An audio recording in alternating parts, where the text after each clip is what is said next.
Buongiorno ragazzi, il Tigerista. Questo è il video nel quale andiamo ad affrontare l'argomento sospensioni, appunto su Tiger 900. Questa che vedete è una GT Pro, sempre la solita, la mia, e Tiger 900 Rally il discorso è il medesimo, salvo per alcuni aspetti che cambiano, ma i concetti di base sono applicabili a qualsiasi tipo di moto. Quando parliamo di sospensioni parliamo sempre di due elementi che erroneamente vengono magari confusi: uno, la molla ovviamente; due, il reparto idraulico, cioè l'ammortizzatore con al suo interno l'olio. Quindi le regolazioni che andremo a fare sono di tre tipi diversi: il precarico della molla, quindi andremo a caricare o scaricare la molla, quindi a comprimerla o a decomprimerla, e ad aprire i registri idraulici di estensione e compressione. Questi sono i registri base, diciamo, per le nostre moto, che tutti hanno. In questo caso al posteriore la regolazione sia idraulica che di precarico è fatta completamente elettronica, mentre invece nel caso della Tiger 900 GT e Rally normale appunto hanno il precarico tramite pomello. Erroneamente molto spesso si va a lavorare subito sull'idraulica, cioè la moto non è secondo me performante secondo quello che io vorrei fare, vado ad agire subito sull'idraulica, tralasciando ragazzi un aspetto importante, che la molla su queste moto, non siamo piloti di MotoGP, se no non avremmo comprato questo moto. La differenza sostanziale della guida sulla moto lo fanno due cose: uno, la molla che fa il 90% del lavoro, e poi un piccolo affinamento appunto di idraulica, estensione e compressione. In aggiunta a questo, poi chiudo questa parentesi e partiamo subito a bomba sui registri, pongo la vostra attenzione su degli aspetti importanti, cioè le mie gomme sono in pressione corretta, le mie gomme sono efficienti. Io come pilota faccio attenzione agli aspetti della guida sicura, dinamica, che possono influenzare il comportamento della moto, ovvero il mio piede quando guido è in punta, guido con i piedi a papera, le mie mani fanno la giusta leva sul manubrio per spingere e quindi per agevolare il movimento dell'anteriore verso la piega. Il mio corpo come si muove sulla moto: sono uno che esce dalla moto, sono uno che guarda con lo sguardo dove devo andare con la moto. Metto in pratica tutte queste cose oppure no? Se la risposta è no, bisogna fare appunto un passo indietro e dire: probabilmente la mia moto è performante, ma io non sono probabilmente ancora adattato con la mia guida a questo tipo di moto, perché questo è un errore che fanno in tanti: andare a scombinare l'idraulica e gli ammortizzatori e tutto quanto sulla moto per poi rendersi conto che magari mettere un piede qui, quindi in punta, anziché appoggiare nella pianta, fa la differenza sulla moto.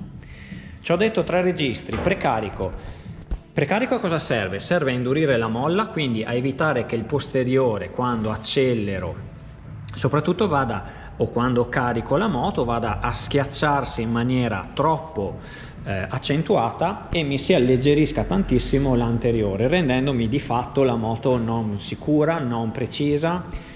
La moto, quando io sono in curva e magari accelero un pelo, allarga tanto la traiettoria, la moto è instabile sull'anteriore.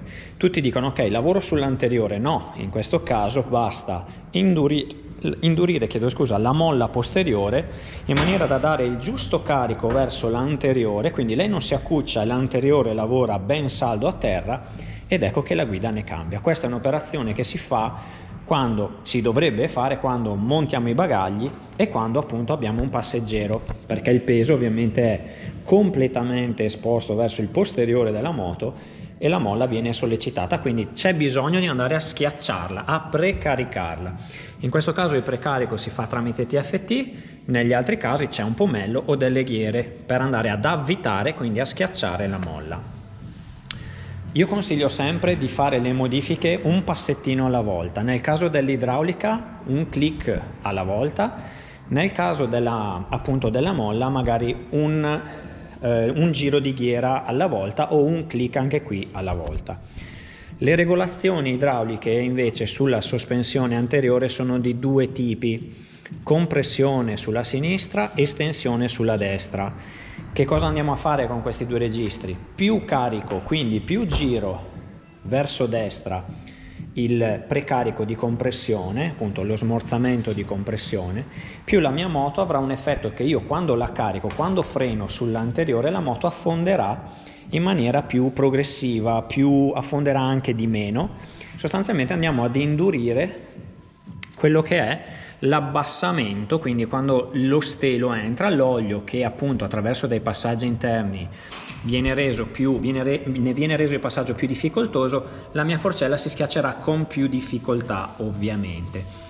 Mentre invece per quanto riguarda la regolazione di destra è lo smorzamento in estensione, cioè il movimento al contrario. Quando la mia forcella è tutta compressa, quando deve poi tornare indietro, se è troppo sfrenata, quindi il registro è tutto svitato, la forcella andrà su subito, scompensandomi la guida. Mentre invece devo trovare il giusto equilibrio, e questo è descritto nell'uso e manutenzione della moto, tra quando la comprimo e quando la estendo.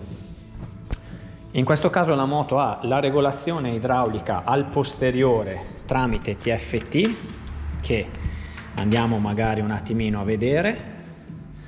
Il tempo biblico di avviare il TFT e poi ci siamo. Quindi ragazzi, questa cosa è una cosa importante, nel senso, essendo un cambio di assetto importante per la moto, fate attenzione ad andare a fare pochi click per volta, perché rischiate di non trovare più il bandolo dopo. Andiamo a vedere la regolazione. Ok, arriviamo. Allora, eccolo qua. Io